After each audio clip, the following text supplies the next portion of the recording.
On the right is the X9 Lite. On the left is the X9 Lite Pro. And I picked up both because I wanted to see what the actual differences are between these two. Because the Pro version is $34 more expensive than the Lite version. Now, up until very recently, it has been $100 with a bunch of coupon codes and the Banggood sale and all that stuff. But it is now $110, and I bet the price is gonna fluctuate over time as well. But is it actually worth it? What is actually different? As far as I can tell, the only difference is the gimbal. And let's take a close look at that. So I'll show you the X9 Lite first. You can scan it all up and down. I've kind of looked through it. I added these wires myself. I'll talk about it in a minute. And if you take a look at the gimbals, you can see where the actual gimbal action is. And then let's look at the Pro version. You can scan it up and down. As far as I can tell, it's exactly the same thing. But the gimbals, as you can see here, the actual sensors on the gimbals do look a little different, which lends me to believe that they are actually different. I don't know if they're Hall sensor or not, for real. I would assume they are because they say they are, but they are definitely different. Otherwise, everything else is identical. It has the same plastic hook for the neck strap. It does not have the internal battery charging. That is a secondary addition that you need to add to the controller, and it's essentially a total hack to your controller. You have to solder wires and use some other things to make it work, which is ridiculous. Because for $34, it's the same gimbal, it's the same everything, it's just a Hall sensor gimbal. Now, let's talk about what the benefits of a Hall sensor gimbal are. So here is my Tyrannus from 5+ years ago. This is I think it's more than 5 years old now. This is the original Tyrannus, or my original Tyrannus controller. It has the original gimbals. That's what I meant when I said original Tyrannus. It's got the original gimbals on it. Everything on this controller is original. I have not modified anything on the internals. I put some Velcro here to put my battery strap there for Crossfire, and nothing else has really been modified on this controller. The death of this controller happened when this switch stopped working. The enter switch stopped working. I've just been way too lazy to try and repair it.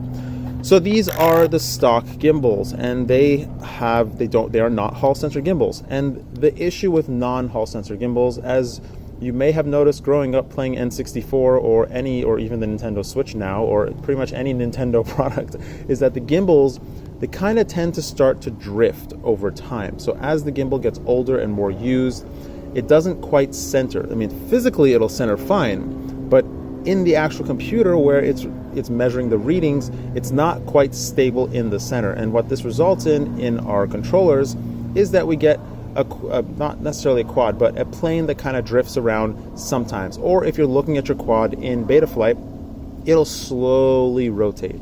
Now, I don't believe that this is actually a huge issue for us in the multi-rotor market, specifically using Betaflight or pretty much any firmware that's popular nowadays on any of these FPV quads.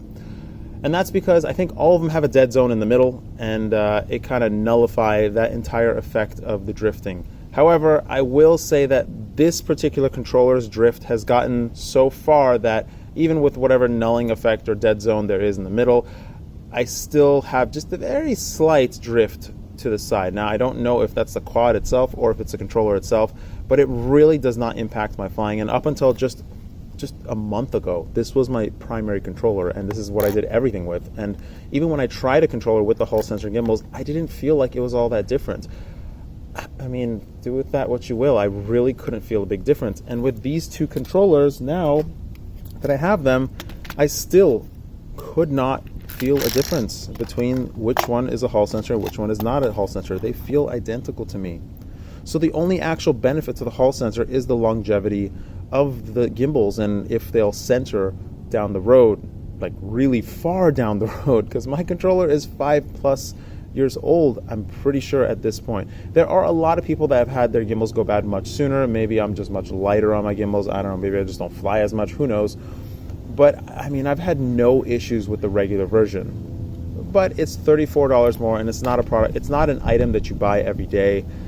Maybe it's worth it to you to buy something that is going to last you through the long haul, or maybe you'll just update it along the way, maybe in a year or two. So it's really up to you which one you want to choose. I personally am not a fan of the UR UAV branding because I'm pretty sure that's a Happy Model brand, and Happy Model has not been nice to me, so I just don't like them very much. But I'm going to use both of these interchangeably. I mean, I use this one for my Crossfire, and that's what I'll talk about right now as well. So, another big point I forgot to mention. The other major improvement, not really an improvement, with the Pro version is that it does do D16 mode, like regular D16, like D8, D16. It does, the firmware that I got with it does D16 mode. Now, I'm pretty sure the X9 Lite without the Pro also does D16 now. I bet they just updated both of their firmwares that are shipping now. And I'm going to tell you about how to update yours that you may already have later in this video. But let me just show you how I installed Crossfire. So Crossfire is super easy to install. I just cracked my Crossfire off the box, which actually has Wi-Fi or Bluetooth and other stuff in there, which they are planning on using very, very soon with their VTX module or video receiver module. But really all I did was rip it off there. It's double-sided taped on, and I double-sided taped to the little backing that clips onto the back of the controller. And so wiring it on the inside is also extremely easy. It's just these 3 wires. I didn't need to use this double ground. I probably just needed to use one. And I didn't wire the 5 volt or 6 volt into mine because I always run my Crossfire on external power because I'm always at 1 watt or above because of my crappy radio environment. And I poked a hole through the back for these things to slip through, and it looks really neat and clean. Now this is what mine normally looks like. There's a small little hole there where the Crossfire wires come out. They plug right into the Crossfire. As I showed you, the Crossfire is double taped to the back door of this module bay. And I have Velcroed a secondary battery just for the Crossfire on the back of my controller, which lasts me a whole lot of time. Now, the wires that I'm using for the Crossfire, I've linked in the description below. It's actually the Spectrum wire for Crossfire because I don't want to take apart my little box because I think I might use it again in the future, but for now I'm not going to be using it because this is my primary controller. I really love this controller because it really fits my hands. It's like a 80% size Tyrannus regular X9D, and it just fits my hands so nicely. The gimbals are still not 100% the throw of the X9D. They're about 94% the throw, almost full throw gimbals, but they're close enough for me to really love this controller because of the size. I don't particularly like FrSky as a company, but hey, they sometimes do good things. They've also gone back on their previous word, the previous bad things that they did. Anyways, I'm going to show you that in order to get Crossfire to work, you do have to use the nightly builds. So you do have to install RC, or whatever the companion software, the OpenTX companion, and you do have to update it with the nightly builds. But before doing that, there's another link to a file in my description below, which will give you a link to update your RF module inside your controller. And to do that, you have to put the actual RF. I also did the PMU. I don't know if you actually need to do that, but the files are inside the zip folder. But you have to put the RF folder onto a SD card and then plug it into the controller right here. And then you have to turn on the controller with no USB anything plugged in, and you got to go to you got a long press page and then long press menu and page over to SD card.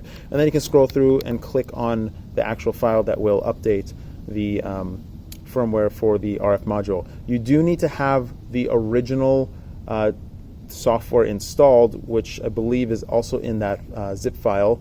You have to have the original software for the controller, firmware for the controller installed for it to actually update the RF module, or it just won't do anything. And then you need to re-update it with the nightly builds in order to have your Crossfire work for CRSF.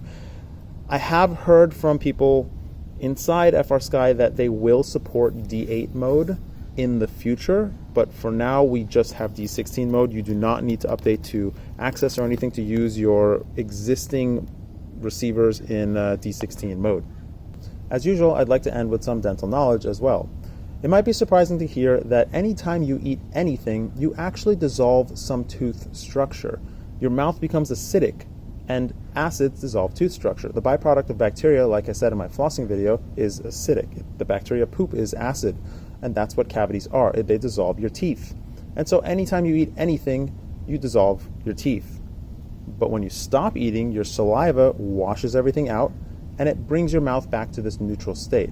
Your saliva also has all the factors necessary to regrow your tooth structure, including the recent tooth structure that was dissolved. So if what you're doing all day long is sipping a soda or sipping a coffee, you're constantly keeping your mouth, or snacking all the time, you're constantly keeping your mouth in an acidic state where you're dissolving your tooth structure, and the bacteria also thrive in this acidic state. So you're helping the bacteria and you're helping everything, all the dental disease, work its way along. So it's not only what you eat.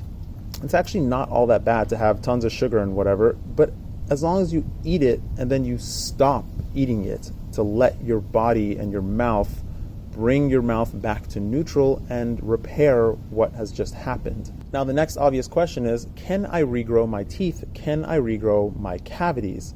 And there's also tons of news stories out there and research papers out there that talk about remineralization, regrowing of tooth structure. And the news stories really usually blow it out of proportion. Yes, you can regrow some tooth structure, but I'm talking about 50 microns, like not even a tenth of a millimeter. You're not regrowing a cavity. You also can't grow a cavity once it's past a certain point. If it's just on the very surface, then sure, you can clean off the bacteria, bring the mouth to a basic state, let it remineralize, you'll precipitate some tooth on the surface. But in order to get that process to start, you need to actually initiate it by dissolving a little bit of tooth structure. And as I discussed in the flossing video, when we remineralize teeth in the presence of fluoride gets incorporated into the tooth structure, and it makes it much, much more difficult to dissolve that layer of tooth structure that was just deposited on the tooth, which really protects your teeth from cavities and bacteria and more acids. So if you have that there, then you're really not going to be able to mineralize more stuff on top of it. There are other methods that dentists can use to just arrest bacteria and hopefully regrow some mineralized structure on top of the bacteria in the tooth now that will seal everything off. But this is a very delicate process and it's really hard to control, and the patient compliance has to be absolutely immaculately perfect, and it really just doesn't happen realistically. So the answer is no, you really can't regrow a cavity. And all those claims that, oh, you put this gel on your tooth and it's going to regrow your cavity, that is completely bogus. As far as I know, with respect to how the tooth is formed and how dental morphology is developed and all the cells and structure and everything of the way the tooth develops and works, I do not see an avenue for how we can regrow tooth structure anytime in our lifetime, or probably the next 10 lifetimes at least, because it's essentially like saying, let's regrow a rock. Like, yeah, I'm just going to put a rock down and let's regrow it. However, the tooth structure is 1,000 times more complex than just a mineralized rock or some sort of ore or something. It has a very crystalline structure, very, very delicate and very beautiful crystalline structure to it that is much more involving than just plopping down a piece of something on top of it, which is what we often do as dentists. We just plop down some ceramic or something on top of the tooth to just fill that space and seal it onto those the crystalline surface of the tooth structure. I'll get more into that later. I've talked enough about all this for now. Okay, take care. Floss your teeth, because I hope you've realized how important it is. Take care. Bye.